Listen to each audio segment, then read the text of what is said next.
আসসালামু আলাইকুম।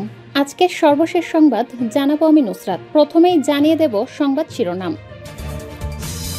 জাতিসংঘের সঙ্গে ৫৭ বছরের পুরনো পরমাণু চুক্তি স্থগিত করল ইরান। ইসির নিয়োগ পরীক্ষায় জালিয়াতি, অফিস সহকারী বরখাস্ত। রমজানে বাজার স্বাভাবিক রাখতে প্রয়োজনের চেয়ে বেশি পণ্য আমদানির নির্দেশ। সর্বশেষ জানাবো অসামাজিক কাজের অভিযোগে নারীর গলায় জুতার মালা, কাটা হলো চুল। শিরোনাম শুনলেন, এবারে বিস্তারিত।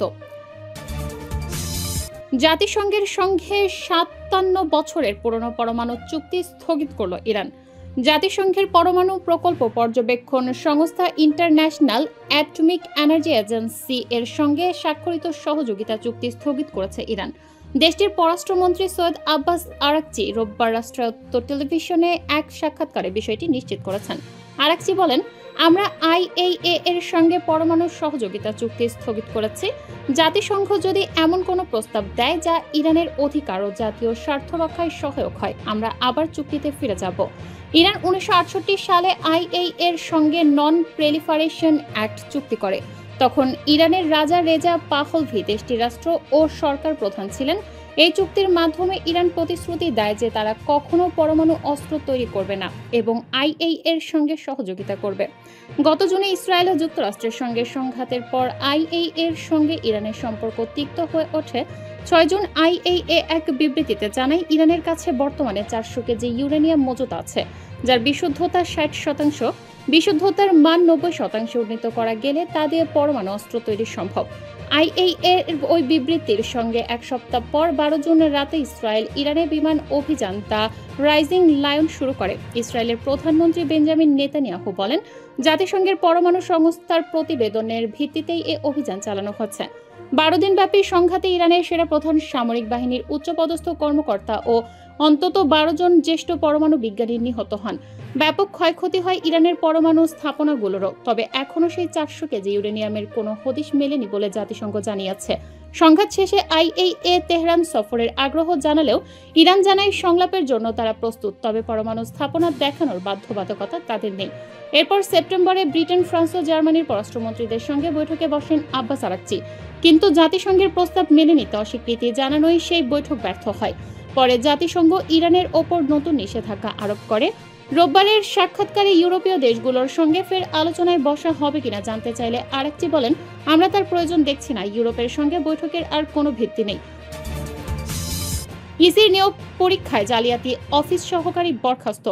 নির্বাচন কমিশন সচিবালয়ের অধীনে চলমান কর্মচারী নিয়োগ পরীক্ষায় অবৈধ অর্থ গ্রহণ, জালিয়াতি ও প্রতারণার মাধ্যমে এক পরীক্ষার্থীকে অনৈতিক সুবিধা দেওয়ার অভিযোগে ব্রাহ্মণবাড়িয়ার সরাইল উপজেলা নির্বাচন অফিসের এক কর্মচারীকে সাময়িকভাবে বরখাস্ত করা হয়েছে। রোববার ১২ অক্টোবর নির্বাচন কমিশন সচিবালয় থেকে এক আদেশে সিদ্ধান্ত জানানো হয়। অভিযুক্ত কর্মচারী হলেন মোহাম্মদ আবু সুফিয়ান মোল্লা। তিনি সরাইল উপজেলা নির্বাচন অফিসে অফিস সহকারী কাম কম্পিউটার মুদ্রাক্ষরিক পদে কর্মরত ছিলেন। অভিযোগ কর্তৃপক্ষের আদেশে বলা হয়েছে, আবু সুফিয়ান মোল্লার বিরুদ্ধে আনা অভিযোগের ভিত্তিতে বিভাগীয় মামলা রুজুর সিদ্ধান্ত নেওয়া হয়েছে।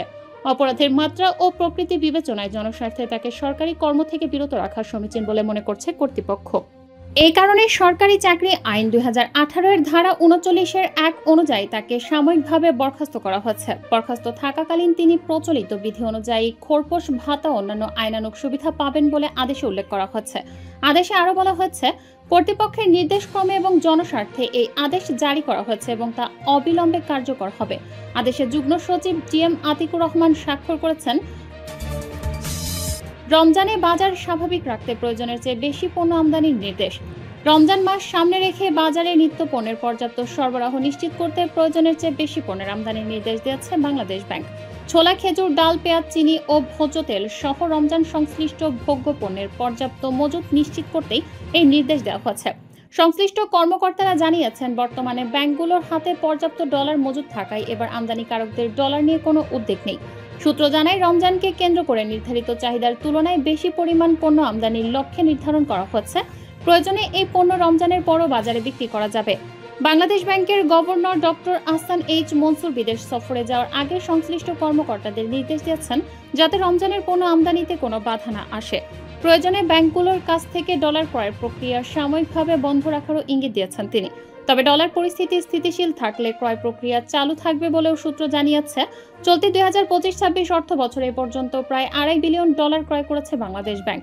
কেন্দ্রীয় ব্যাংকের এই ঊর্ধ্বতন এক কর্মকর্তা নাম প্রকাশ না করার শর্তে বলেন, আগে ডলার সংকটের কারণে পণ্য আমদানিতে কেন্দ্রীয় ব্যাংককে সহায়তা দিতে হতো। এখন ব্যাংকগুলো নিজেরাই পর্যাপ্ত ডলার ধরে রেখেছে, তাই এবার গভর্নর প্রয়োজনের চেয়ে বেশি আমদানির নির্দেশ দিয়েছেন। গত 22 সেপ্টেম্বর নিত্যপণ্যের সরবরাহ ও বাজার মূল্য পর্যালোচনায় দেশের শীর্ষ 20 আমদানিকারকের সঙ্গে বৈঠক করে বাংলাদেশ ব্যাংক। বৈঠকে আমদানিকারকদের শুল্কজনিত সমস্যা সমাধান ও প্রয়োজনীয় সহায়তায় আশ্বাস দেন গভর্নর। বৈঠকে উপস্থিত ছিলেন মেঘনা group, TK group, City group, Bashundhara group, Pran, RFL, Nabil group, New Zealand dairy ও ডেল্টা অ্যাগ্রো ফুড সহ শীর্ষ আমদানিকারকদের প্রতিনিধিরা। কৃষি অর্থনীতিবিদ ডক্টর জাহাঙ্গীর আলম খান বলেন, সরকার ইতিমধ্যে রমজানে ব্যবহৃত প্রধান ভোগ্য পণ্যের শুল্ক ছাড় দিয়েছে। এতে আমদানিকারকেরা পর্যাপ্ত পণ্য আনতে আগ্রহী হয়েছেন। ফলে এবার রোজায় বাজারে সরবরাহ ও দামে স্বস্তি আসবে বলে আশা করা যায়। অসামাজিক কাজের অভিযোগে নারীর গলায় জুতার মালা, কাটা হলো চুল। চাঁপাইনবাবগঞ্জের গোমস্তাপুরে অসামাজিক কাজের অভিযোগে এক নারীর গলায় জুতার মালা পরিয়ে দিয়েছে স্থানীয় জনতা। পরে তার মাথার চুলও কেটে দেওয়া হয়, ভাঙচুর ও আগুন দেওয়া হয় ওই নারীর ঘরে। ঘটনার সত্যতা নিশ্চিত করে পুলিশ বলেছে, এই ঘটনায় মামলা হয়েছে, তদন্ত চলছে।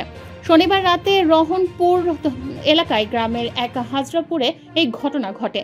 তবে রোববার রাতে একটি ভিডিও সামাজিক যোগাযোগ মাধ্যমে ছড়িয়ে পড়লে ঘটনাটি জানাজানি হয়। পুলিশ জানায়, ভুক্তভোগী নারীর বিরুদ্ধে পতিতাবৃত্তি ও মাদক কারবারের অভিযোগ তুলে তার বাড়িতে হামলা ও আগুন ধরিয়ে দেয় স্থানীয়রা। এ সময় ওই নারীকে ঘর থেকে বের করে রাস্তায় এনে হেনস্থা করা হয়। খবর পেয়ে পুলিশ ও ফায়ার সার্ভিসের কর্মীরা ঘটনাস্থলে পৌঁছে আগুন ও পরিস্থিতি নিয়ন্ত্রণে আনে। স্থানীয়দের অভিযোগ, হুজরাপুর এলাকার বাসিন্দা এক নারী দীর্ঘদিন ধরে তার বাড়িতে দেহ ব্যবসা ও মাদক কারবারের মতো অসামাজিক কার্যকলাপ চালিয়ে আসছিলেন। এ বিষয়ে স্থানীয় লোকজন তাকে একাধিকবার সতর্ক করেছিলেন, কিন্তু বারবার সতর্ক করার পরেও ওই নারীর বাড়িতে অসামাজিক কার্যকলাপ চলতে থাকায় স্থানীয়রা ক্ষিপ্ত হয়ে ওঠেন। এরপর কতিপয় স্থানীয় ব্যক্তি জোটবদ্ধ হয়ে গভীর রাতে ওই বাড়ির হামলা চালান। হামলায় বাড়ির দরজা, জানালা, আসবাবপত্র এবং একটি মোটরসাইকেল ভাঙচুর করা হয়। চাঁপাইনবাবগঞ্জের অতিরিক্ত police super am Wasim Firoz গণমাধ্যমকে বলেন, অসামাজিক কাজের অভিযোগ তুলে ওই নারীর বাড়িতে হামলা, ভাঙচুর ও আগুন দেয় স্থানীয় জনতা। পরে নারীর গলায় জুতার মালা পরিয়ে দেয় এবং তার চুল কেটে দেয়। গোমস্তাপুর থানার ওসি ওয়াদুদ আলম বলেন, খবর পেয়ে পুলিশ ওই নারীকে ঘটনাস্থল থেকে উদ্ধার করে পরিবারের জিম্মায় দেয়। এই ঘটনায় ভুক্তভোগী নারী বাদী হয়ে গোমস্তাপুর থানায় একটি মামলা করেছেন। মামলায় 10 জনের নাম উল্লেখ, অজ্ঞাত আরও 10 জনকে আসামি করা হয়েছে।